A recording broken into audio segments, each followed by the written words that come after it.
মধ্যপ্রাচ্যের পরিস্থিতি আসলে কোন দিকে যাচ্ছে সেটা এই মুহূর্তে বোঝা যাচ্ছে না। হঠাৎ করেই আপনার লেবাননে যে স্থগিত অভিযান ছিল আজকে এটা শুরু হয়েছে। তবে আমাদের আলোচনা এখানে না, ইসলির প্রধান টার্গেট লেবাননরে পুরো রফাদফা করে দিলেও যতটুকু গৌরব অর্জন করতে না পারবে, ইরানের বিরুদ্ধে যে কোনো ধরনের প্রতিরোধ ব্যবস্থা বা প্রতিশোধমূলক অবস্থান বা ধরনের কোনো রকম অ্যাক্টিভিটিস, সেটা কিন্তু ইসলির জন্য বিশাল একটা মান সম্মান অর্জনের মতন একটা আসবে। পশ্চিমাদের কাছে আস্থাও তৈরি করতে পারবে যে না, এমন একটা পালতে আসি যারে খুশি তারাই কিন্তু কাবু করা যায়।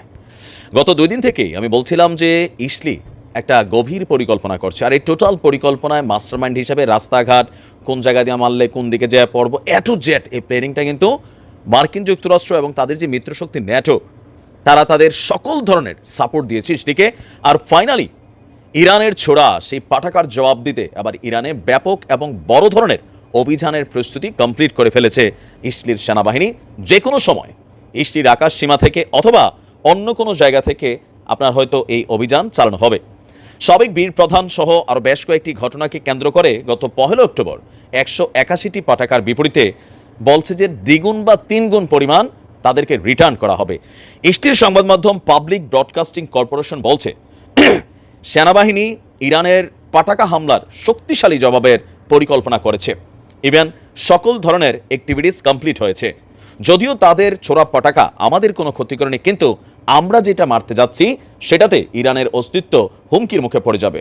প্রতিবেদনে বলা হচ্ছে ইরানের বিরুদ্ধে এই অভিযান পরিচালনা করতে যুক্তরাষ্ট্র সহ অন্যান্য দেশগুলোর সহায়তার পাওয়ার চেষ্টা করছে ইসলি, আর সেখানে তারা সফলতা পেয়েছে।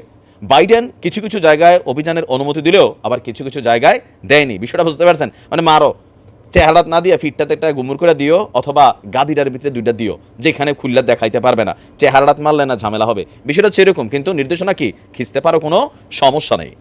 ইরানের উপর অভিযানের পরিকল্পনা ঠিক করতে এই সপ্তাহে আপনার ইসলিতে ফাইনাল কবে ডেটটা, হয়তো এটার জন্য যুক্তরাষ্ট্রের সেন্ট্রাল কমান্ডের কমান্ডার জেনারেল মিখাইল কুরিল্লা তিনি উড়ে যাচ্ছেন, যে কবে কখন সেই মহেন্দ্রক্ষণ আসবে, কারণ এরা তো আর কাঁচা কাজ করে না। আলাদা প্রতিবেদনে হিব্রু ভাষার সংবাদ মাধ্যম হারেজ বলছে ইসলি ইরানের বিরুদ্ধে যে অভিযানের পরিকল্পনা সাজিয়েছে সেখানে ইরান পাল্টা জবাব দিবে, এই বিষয়টাকে কিন্তু তারা মাথায় রাখছে। অর্থাৎ ইরান আবারও পটাকা ছড়বে এমন বিষয়টি বিবেচনা রেখেই তারা কিন্তু এই অভিযানের প্রস্তুতি নিয়েছে। হারিস বলছে ইরানে অভিযানের প্রস্তুতি হিসাবে আপনার গা উজেজা সেখানে ইসলি সেনারা তাদের নানান অভিযান আরও বৃদ্ধি করেছে। তো আমরা যদি দেখি আপনার এই মুহূর্তে ইউরোপের কয়েকটি দেশের কর্মকর্তারা অলরেডি ইসলির প্রতিরক্ষা কর্মকর্তাদের সাথে তেল আবিবে বৈঠক করেছে।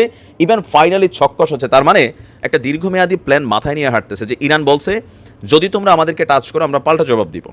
এবার লাগছে 12 মিনিট, আগাবার লাগবে 3 থেকে 4 মিনিট। এত কিছু জানার পরেও ইসলি কিন্তু ঘটনা ঘটাবেই, এটা তো প্রমাণিত। যেহেতু ইরান পাল্টা আক্রমণ করলে সেই আক্রমণটাকে কিভাবে প্রটেস্ট করবে, কিভাবে সেটাকে মেকানিজম করবে, কোথায় আসতে পারে, কোন জায়গাটারে নিরাপত্তার মধ্যে আনতে হবে, কোন জায়গাটা খালি রাখতে হবে, মানে টোটাল একটা মাস্টার সেটআপ কিন্তু ইসলি নিয়ে ফেলেছে। এই পরিস্থিতিতে আসলে এক আল্লাহ ছাড়া আর কিন্তু বাঁচান না কেউ নাই। আমি বারবারই বলছি ইরান যেহেতু ঘটনা ঘটায়, টাকা পয়সা নষ্ট করে, তবে এগুলো জায়গা মতো খরচ করা দরকার ছিল।